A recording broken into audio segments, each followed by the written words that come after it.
Hello friend, स्वागत है आपका एनक्यू स्टडी यूट्यूब चैनल पर। सक्षमता परीक्षा से संबंधित यह सामान्य अध्ययन का प्रश्न सेट हम लेकर के आए हैं आप लोगों के बीच। आइए हम लोग एक एक करके महत्वपूर्ण प्रश्नों को देखते हैं इसके उत्तर के व्याख्या के साथ। चलिए हम लोग शुरू करते हैं। हमारे स्क्रीन पर पहला सवाल आ गया है कि सूर्य को छोड़कर पृथ्वी के सर्वाधिक निकट स्थित तारे को पृथ्वी तक पहुंचने में कितना समय लगता है। तो सूर्य के को छोड़ करके जो पृथ्वी के सबसे निकटतम स्थित तारा है उसको पृथ्वी तक आने में, उसकी रोशनी को पृथ्वी तक पहुंचने का जो समय लगता है वो 4.5 वर्ष का लगता है। यानी ऑप्शन नंबर डी जो है इसका सबसे करेक्ट आंसर होगा पहला नंबर क्वेश्चन के लिए। दूसरे नंबर प्रश्न की ओर बढ़ते हैं। दूसरा नंबर प्रश्न है कि चंद्र ग्रहण का कारण क्या है, यानी किस स्थिति में चंद्र ग्रहण उत्पन्न होता है। क्योंकि चंद्रमा जो है वह पृथ्वी का उपग्रह है और चंद्रमा जो है वह पृथ्वी के चारों ओर चक्कर लगाता है और पृथ्वी सूर्य के चारों ओर चक्कर लगाती है, क्योंकि पृथ्वी जो है वह सूर्य के 8 ग्रहों में से एक ग्रह है। तो अब यहाँ पर चंद्रग्रह की स्थिति किस प्रकार से उत्पन्न होती है, इसका जो करेक्ट आंसर है वो ऑप्शन नंबर सी के रूप में जाना जाएगा कि सूर्य एवं चंद्रमा के बीच जब पृथ्वी आ जाती है तो वैसी स्थिति में जो है चंद्र ग्रहण की स्थिति उत्पन्न होती है। दोस्तों हम लोग एक एक महत्वपूर्ण प्रश्नों को इसके उत्तर के व्याख्या के साथ कंप्लीट करेंगे। हम आप लोग से रिक्वेस्ट करते हैं कि अगर आप अब तक चैनल पर नए हैं, चैनल को सब्सक्राइब नहीं किया है तो प्लीज़ आप चैनल को सब्सक्राइब करके बेल आइकन को दबा लीजिए ताकि कोई भी वीडियो आए तो सबसे पहले आप तक पहुंचे। जी अगले क्वेश्चन की ओर बढ़ते हैं हम लोग। नेक्स्ट क्वेश्चन देखते हैं। क्वेश्चन नंबर तीसरा है कि चंद्र ग्रहण घटित होता है। चंद्र ग्रहण कब घटित होता है, अमावस्या के दिन, पूर्णिमा के दिन या अर्धचंद्र के दिन या फिर A+B दोनों। तो तीसरा नंबर क्वेश्चन का जो करेक्ट आंसर है वो ऑप्शन नंबर बी के रूप में जाना जाता है कि चंद्र ग्रहण की जो स्थिति घटित होती है वो पूर्णिमा के दिन। नेक्स्ट क्वेश्चन की ओर बढ़ते हैं हम लोग। क्वेश्चन नंबर चौथा है कि निम्नलिखित में से ग्रह के सर्वाधिक उपग्रह है अथवा चंद्र है, यानी कौन से ग्रह के पास जो है वो सबसे अधिक उपग्रह है। बृहस्पति है, मंगल है, शनि है या फिर शुक्र है। तो दोस्तों अब चूंकि जो है नए खोज के अनुसार जो अब सबसे अधिक उपग्रह है जिस ग्रह के पास वह शनि है। पहले सबसे अधिक उपग्रह जो है वह बृहस्पति के पास हुआ करता था 79 उपग्रह, लेकिन बाद में चूंकि शनि के पास उपग्रह खोजे जाने के पश्चात जो है अब शनि के उपग्रहों की संख्या 82 हो गया है। तो याद रखेंगे, कंफ्यूज नहीं होना है। शनि के पास सबसे अधिक उपग्रह 82 है और बृहस्पति के पास जो उपग्रहों की संख्या है वह 79 है। तो यानी सबसे अधिक उपग्रह शनि के पास है और उससे कम उपग्रह जो है वह बृहस्पति के पास है और पृथ्वी के पास एकमात्र उपग्रह है चंद्रमा के रूप में। चंदा मामा हमारे जो है वो जाने जाते हैं। अगला क्वेश्चन है, क्वेश्चन नंबर 5वां है कि निम्नलिखित आकार के अनुसार घटते क्रम में लगाइए तथा दिए गए कूट को सही से उत्तर करना है। कि आकार में घटते हुए जो ग्रह हैं बृहस्पति है, यूरेनस है, पृथ्वी है और शनि है, इसमें से कौन से ग्रह आकार में घटते हुए ग्रह हैं। जी तो आकार में अगर घटते हुए ग्रह का क्रम हम लोग देखेंगे तो बृहस्पति आएगा, फिर उसके बाद जो है शनि आएगा, फिर उसके बाद जो है वो यूरेनस आएगा, फिर पृथ्वी आएगा इन 4 ग्रहों में। यानी 5वां के लिए ऑप्शन नंबर सी के रूप में जो है वह करेक्ट आंसर जाना जाएगा। अगले सवाल की ओर बढ़ते हैं हम लोग। नेक्स्ट क्वेश्चन कौन सा है, तो क्वेश्चन नंबर 6 है कि भूपृष्ठ के 3/4 भाग में क्या स्थित है। तो भूपृष्ठ के ये हमारे ज़मीन है, इसके जो पृष्ठ के 3/4 भाग की अगर बात करें यानी 71% हिस्से पर जो है जल है और 29% यानी 29% हिस्सा जो है यह स्थल का हिस्सा है और इसी 29% हिस्सा में पहाड़ है, पठार है, मैदान है, नदी है, तालाब है, झील है और ये 71% जो हिस्सा है इस पर केवल समुद्र का पानी ही पानी है। तो 3/4 भूभाग पर क्या है, तो जल है। ऑप्शन नंबर बी जो है 6ठा नंबर प्रश्न का सबसे करेक्ट आंसर के रूप में उत्तर जाना जाएगा। दोस्तों अगले सवाल की ओर बढ़ते हैं हम लोग, देखते हैं नेक्स्ट क्वेश्चन कौन सा है। तो अगला क्वेश्चन है, क्वेश्चन नंबर 7 है कि पृथ्वी की सबसे ऊपरी परत के लिए सर्वप्रथम सियाल शब्द का प्रयोग किसने किया था। पृथ्वी की जो सबसे ऊपरी परत है, 7वां नंबर क्वेश्चन का जो सही उत्तर होगा वह कौन सा होगा। तो 7वां नंबर प्रश्न के लिए जो सबसे करेक्ट आंसर के रूप में जाना जाएगा वह है ऑप्शन नंबर बी। ये सियाल का प्रयोग जो है सबसे पहले स्वेश महोदय ने किया है, यानी ऑप्शन नंबर बी के रूप में जो है इसका सही उत्तर जाना जाएगा। नेक्स्ट क्वेश्चन है, क्वेश्चन नंबर 8 है कि वायुमंडल में सर्वाधिक कौन सी गैस मिलती है। तो वायुमंडल में जो गैसेज हैं हमारे सामने oxygen, hydrogen, nitrogen, carbon dioxide, इसमें सर्वाधिक 78% नाइट्रोजन है, 21% ऑक्सीजन है और 0.03% जो है वो CO2 है। तो ऑप्शन नंबर सी के रूप में 8वां नंबर क्वेश्चन का सही उत्तर जाना जाएगा। नेक्स्ट क्वेश्चन है, क्वेश्चन नंबर 9 है कि वायुमंडल में सर्वाधिक मात्रा में विद्वान अक्रिय गैस कौन से हैं। तो अक्रिय गैस जो है, जो नोबल गैस के रूप में जानते हैं हम लोग, ये वायुमंडल में ये जितने भी गैसेज के ऑप्शंस हैं हमारे पास कि आर्गन, क्रिप्टन, हीलियम, नियन, आर्गन, क्रिप्टन, जेनन, रेडन, ये सभी अक्रिय गैस है। अर्थात इन सभी गैसों के आउटर मोस्ट ऑर्बिट में 8 इलेक्ट्रॉन पूरे हो चुके हैं। ये सभी गैसेज जो हैं किसी भी रासायनिक अभिक्रिया में हिस्सा नहीं लेते हैं। तो इन में जो सबसे सही उत्तर होगा 9वां नंबर प्रश्न का दोस्तों, वह कौन सा होगा। इसमें सबसे करेक्ट आंसर होगा ऑप्शन नंबर बी के क्रिप्टन जो है वो जितने ऑप्शन नंबर ए आर्गन जो है वो जितने भी अक्रिय गैस हैं उनमें सबसे अधिक आर्गन की मात्रा उपलब्ध। नेक्स्ट क्वेश्चन की ओर बढ़ते हैं हम लोग। अगला प्रश्न देखते हैं हमारे स्क्रीन पर कौन सा है। क्वेश्चन नंबर 10वां है कि सही उत्तर को चुनिए। वायुमंडल की परतों को क्रमबद्धता से हम लोग को दर्शाना है। जी, जो वायुमंडल की परत है, क्षोभ मंडल से जो शुरुआत होता है बहिर्मंडल तक में, तो सबसे जो ये है हमारे पृथ्वी से के ऊपर जो सबसे ये ऊपरी मंडल के रूप में जो जाना जाता है वो क्षोभ मंडल, और क्षोभ मंडल को परिवर्तन मंडल के नाम से भी हम लोग जानते हैं। तो करेक्ट आंसर जो है ऑप्शन नंबर बी होगा कि परिवर्तन मंडल, उसके बाद समताप मंडल, फिर मध्य मंडल, फिर आयन मंडल, फिर आयतन मंडल जो बहिर्मंडल के रूप में भी जाना जाएगा। 10वां का correct answer option number B होगा। नेक्स्ट क्वेश्चन है 11 है कि वायुमंडल को क्षोभ मंडल, संताप मंडल आदि परतों में विभाजित करने का मुख्य आधार क्या है। यानी ये जो मंडल में विभाजित किए गए हैं, क्षोभ मंडल, संताप मंडल, आयन मंडल, इसमें विभाजित करने के आधार तापमान के आधार पर किया गया है या वायुदाब के आधार पर, संगठन के आधार पर या घनत्व के आधार पर। तो इसका करेक्ट आंसर है 11वां का ऑप्शन नंबर ए कि ये सारे जो मंडल में विभक्त किए गए हैं यह तापमान के आधार पर, यानी ऑप्शन नंबर ए के रूप में जो है वो करेक्ट आंसर जाना जाएगा। नेक्स्ट क्वेश्चन की ओर बढ़ते हैं दोस्तों। क्वेश्चन नंबर 12 है कि जलवायु एवं मौसम दशाओं को बदलने वाली सभी महत्वपूर्ण जो वायुमंडलीय प्रक्रिया है यह कहाँ घटित होती है। जी, इसका करेक्ट आंसर क्या होगा। जलवायु एवं मौसमी दशाओं को बदलने वाली जितने भी महत्वपूर्ण वायुमंडलीय प्रक्रियाएं हैं वो सभी के सभी जो है 12वां नंबर क्वेश्चन का ऑप्शन नंबर डी करेक्ट होगा कि क्षोभ मंडल में ये सभी प्रक्रियाएं घटित होती हैं, यानी डी ऑप्शन जो है वो सबसे करेक्ट उत्तर के रूप में जाना जाएगा। नेक्स्ट क्वेश्चन है, क्वेश्चन नंबर 13 है कि भारतीय अर्थव्यवस्था कैसी अर्थव्यवस्था है। भारत की जो अर्थव्यवस्था है यह पूंजीवादी अर्थव्यवस्था है या फिर साम्यवादी अर्थव्यवस्था है, स्वतंत्र अर्थव्यवस्था है या फिर मिश्रित अर्थव्यवस्था है। जी, इसका करेक्ट आंसर क्या होगा।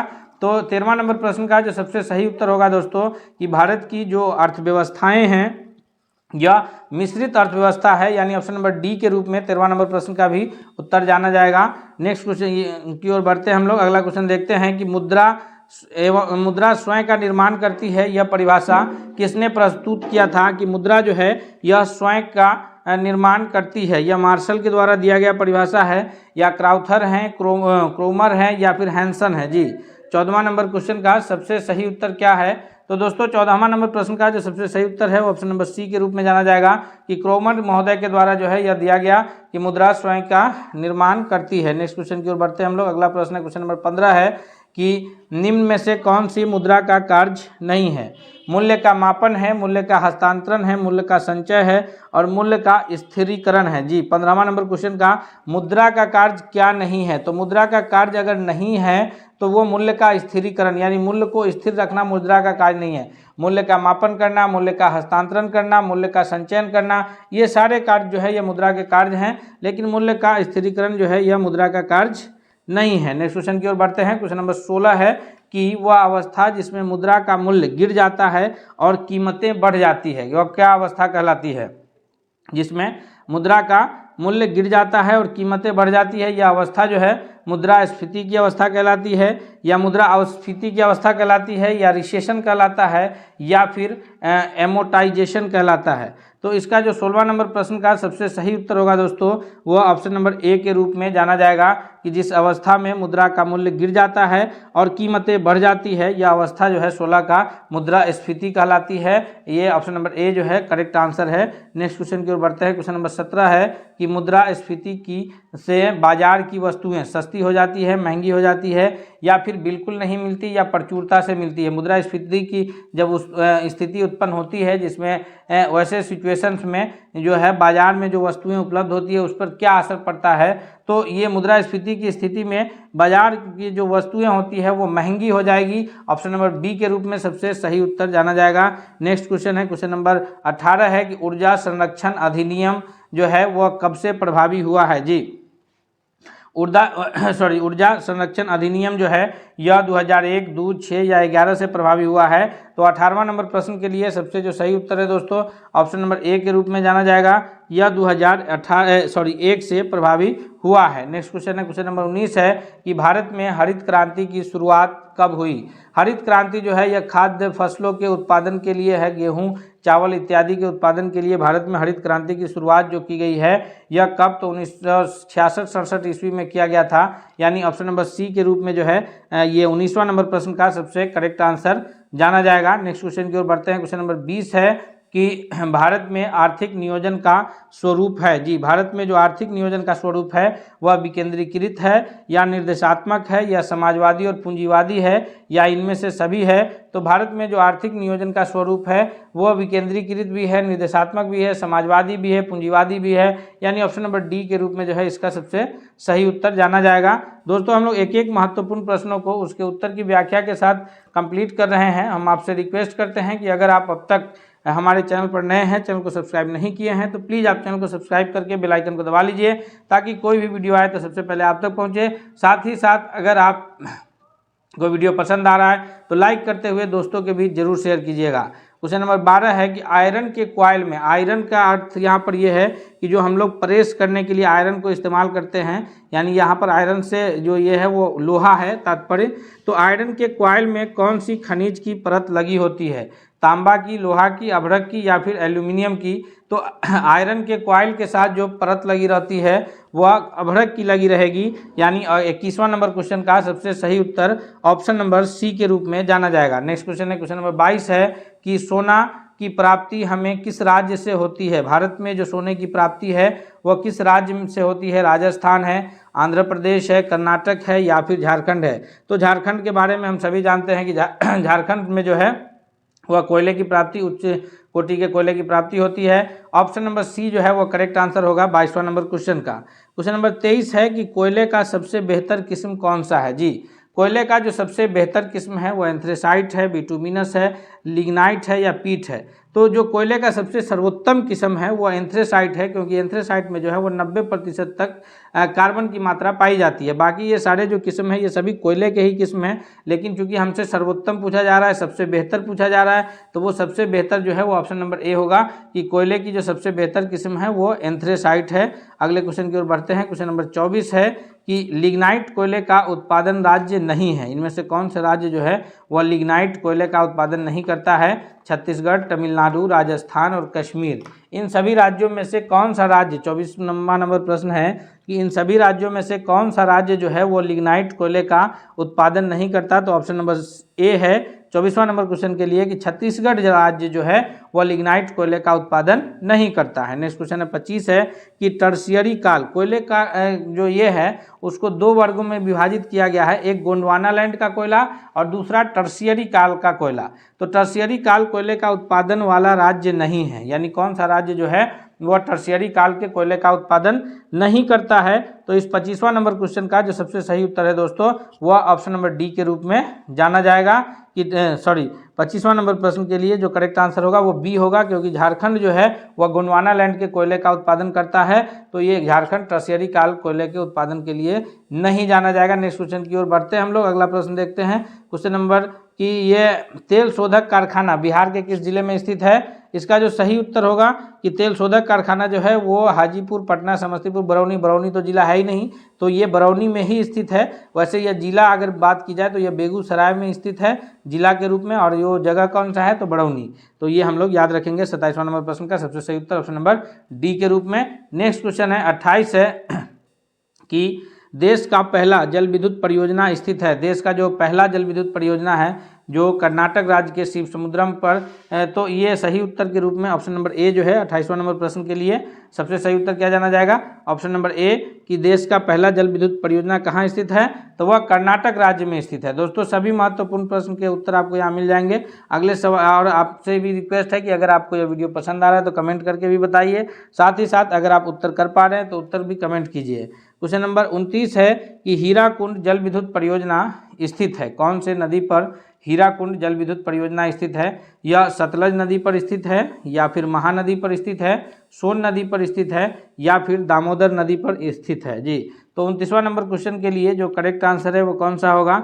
29वां नंबर प्रश्न का जो सबसे सही उत्तर के रूप में आंसर जाना जाएगा वो ऑप्शन नंबर बी है कि ये जो हीराकुंड जल विद्युत परियोजना है यह बिहार की यह महानदी पर स्थित है।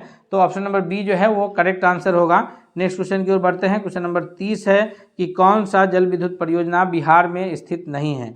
कोसी परियोजना, गंडक परियोजना और ये सोन परियोजना, ये सभी बिहार में स्थित परियोजनाओं में से है, लेकिन दामोदर नदी घाटी परियोजना जो है यह बिहार राज्य में स्थित परियोजना नहीं है। अर्थात 30वां नंबर क्वेश्चन का जो करेक्ट आंसर है दोस्तों वो ऑप्शन नंबर ए के रूप में जाना जाएगा कि दामोदर नदी घाटी परियोजना बिहार में स्थित नहीं है। अब है विज्ञान से संबंधित प्रश्न है कि जल में तैरना न्यूटन के गति के किस नियम के कारण संभव हो पाता है जी। 31वां नंबर क्वेश्चन का करेक्ट आंसर क्या होगा? तो जल में जो तैरना है यह न्यूटन के गति का प्रथम नियम के कारण होता है, या न्यूटन के गति का द्वितीय नियम के कारण होता है, या फिर न्यूटन के गति का तृतीय नियम के कारण होता है। तो न्यूटन के गति का जो प्रथम नियम है उसके अनुसार ये होता है कि कोई वस्तु अगर विराम में है तो विराम में रहना चाहता है, कोई वस्तु अगर गति में है तो गति में रहना चाहता है, जब तक उस पर कोई बाह्य असंतुलित बल कार्य नहीं करे। जब भी उस पर कोई बाह्य असंतुलित बल कार्य करता है तो फिर उस वस्तु की स्थिति में परिवर्तन आता है। और यही कारण है कि अगर कोई दड़ी है उसमें धूल स्थित है तो वह दड़ी के साथ विराम में रहता है, लेकिन जैसे ही उस पर डंडा से प्रहार किया जाता है तो दड़ी गति में आ जाता है, लेकिन धूल जो है वो पहले के बनिस्बत विराम में रहना चाहता है, इसीलिए धूल अलग हो जाता है। तो ये न्यूटन की गति का प्रथम नियम है। लेकिन न्यूटन की गति का तृतीय नियम क्या कहता है कि क्रिया के बराबर और विपरीत प्रतिक्रिया होती है। क्रिया के बराबर और विपरीत प्रतिक्रिया होती है, तो इसलिए जो है ये जो जल में तैरने की जो क्रिया है ये क्रिया के बराबर और विपरीत प्रतिक्रिया का उदाहरण होगा। तो जल में तैरना जो है वो न्यूटन के गति का तृतीय नियम के कारण संभव हो पाएगा। क्वेश्चन नंबर 32 है कि न्यूटन के पहले गति नियम को किस नाम से जानते हैं? तो हम लोग अभी इस पर चर्चा किए हैं कि न्यूटन का जो महोदय का जो पहला गति नियम है उनका कि जो वस्तु गति में है गति में रहना चाहेगा, जो वस्तु विराम में है वो विराम में रहना चाहेगा, और उस पर जब बाहरी असंतुलित बल कोई कार्य करता है तो फिर उस वस्तु के गति या विराम की स्थिति में चेंजिंग आता है। तो इस नियम को जड़त्व का नियम भी कहा जाता है। तो 32वां नंबर क्वेश्चन का जो करेक्ट आंसर है वो ऑप्शन नंबर बी के रूप में सही उत्तर जाना जाएगा। नेक्स्ट क्वेश्चन की ओर बढ़ते हैं। क्वेश्चन नंबर 33 है कि बल का गुणनफल क्या है? द्रव्यमान और वेग, या फिर द्रव्यमान और त्वरण, या फिर भार और वेग, और या फिर भार और त्वरण। तो F = जो होता है फॉर्मूला वह होता है मास इंटू एक्सीलरेशन A। तो मास इंटू एक्सीलरेशन यानी मास हो गया द्रव्यमान और एक्सीलरेशन हो गया त्वरण।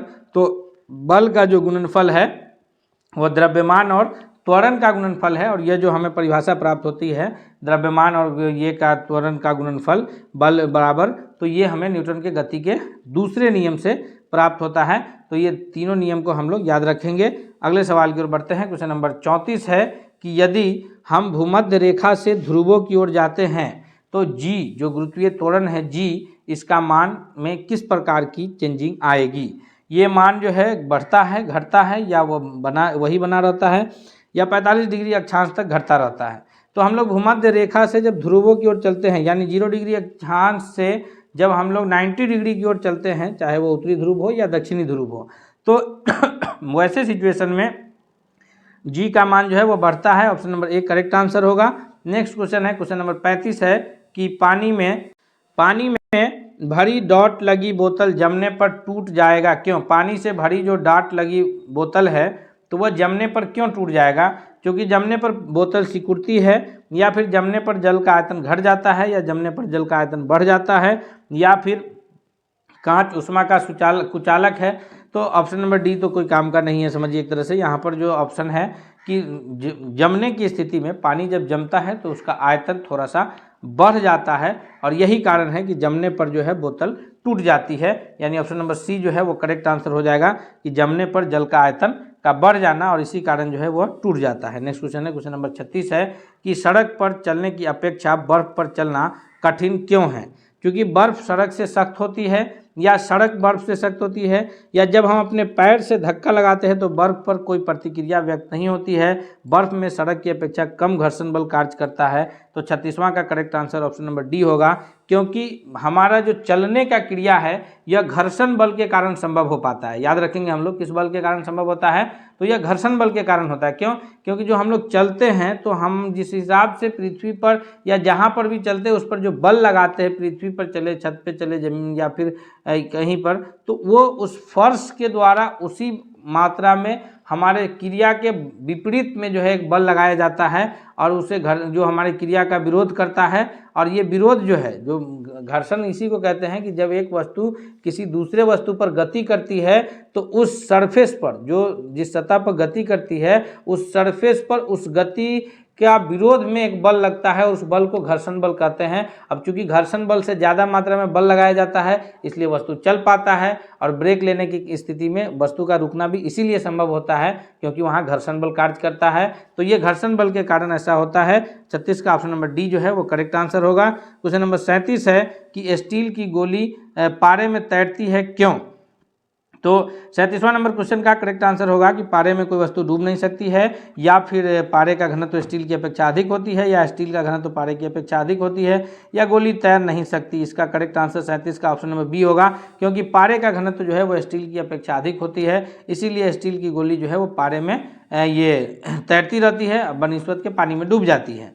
क्वेश्चन नंबर 38 है कि किस तापमान पर जल का घनत्व अधिक होता है? तो जल का जो घनत्व मैक्सिमम होता है, अधिकतम होता है, वह तापमान कौन सा है? तो मैक्सिमम घनत्व जो है वो 4 डिग्री सेंटीग्रेड होता है। जल का महत्तम घनत्व किस डिग्री पर होता है? 4 डिग्री सेंटीग्रेड पर। और 100 डिग्री सेंटीग्रेड पर जल उबलना यानी जल से वाष्प होना शुरू हो जाता है। नेक्स्ट क्वेश्चन है, क्वेश्चन नंबर 39 है कि रेल की पटरी के नीचे लकड़ी या कंक्रीट की जो चौड़ी पट्टियां लगाई जाती है वो क्यों ऐसा लगाया जाता है? जी, तो रेल की पटरी के नीचे जो लकड़ी या कंक्रीट की चौड़ी पट्टियां लगाई जाती है, इसका कारण ये होता है कि वो रेलगाड़ी द्वारा लगाया गया दाब कम हो जाए। क्योंकि दाब का परिभाषा यह है कि दाब प्रति इकाई क्षेत्रफल पर लगने वाला क्रियाशील बल होता है।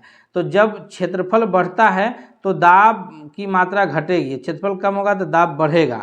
तो दाब कम हो इसलिए वहाँ पर पटरियों के बीच जो है वो ये लगा दिया जाता है, क्योंकि जो पटरी की चौड़ाई है उस पूरे चौड़ाई पर ट्रेन का दाब रहता है। हालांकि चक्का पतला होता है, केवल पटरी पर खड़ा होता है, लेकिन पूरे ट्रेन का जो वजन होता है वो जितना दूर में लकड़ी या कंक्रीट की जो पट्टियां रखी होती है उन सभी पर बराबर दाब बल लगता है, इसी कारण वो धंसता या टूटता नहीं है।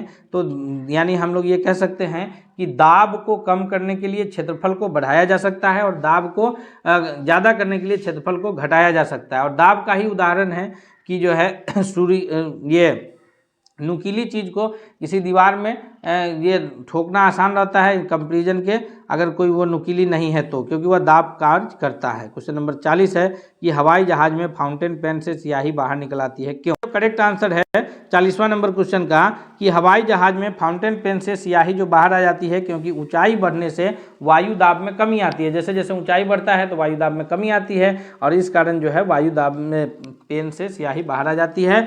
यही कारण है कि जब कोई पर्वतरोही पर्वत पर चढ़ता है तो साथ में ऑक्सीजन लेकर के जाता है, क्योंकि ऊंचाई बढ़ने से क्या होती है कि ऊंचाई बढ़ने से उसकी ये में कमी आती है वायुदाब में, और वायुदाब में कमी आने से नाक से ब्लड आने का खतरा रहता है। इसलिए पर्वतरोही जो है अपने साथ ये लेकर के चलते हैं। हम लोग इस प्रकार 40 प्रश्नों के महत्वपूर्ण को कंप्लीट किए हैं। हम उम्मीद करते हैं कि आपके आने वाले परीक्षाओं में उपयोगी, लाभकारी और हितकारी साबित होगा। इसलिए आपसे रिक्वेस्ट है कि चलते चलते आप वीडियो को लाइक करते जाइए और अगर चैनल पर नए हैं तो चैनल को सब्सक्राइब कर लीजिए, दोस्तों के बीच भी शेयर कीजिए। मिलते हैं अगले सेट के साथ, तब तक के लिए धन्यवाद।